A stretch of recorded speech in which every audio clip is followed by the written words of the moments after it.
ওকে, so attacking agent, এবার বোঝো, আমরা খুব ভালো উদাহরণ দিই।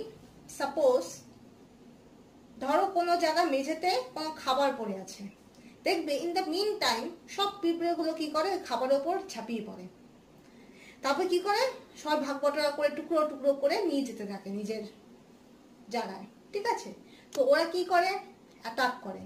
কিসে অ্যাটাক করে, ওদের খাদ্যের উপর অ্যাটাক করে। So these type of things can also happen in the chemistry. There must be some species are very reactive and they can able to attack on any reactant or intermediate.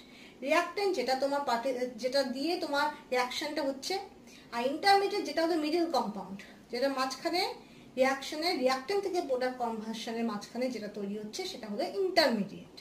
তো যে স্পেসিসটার কথা বলা হয়েছে সেই স্পেসিসটা তোমার রিঅ্যাকট্যান্টকেও attack করতে পারে, ইন্টারমিডিয়েটকেও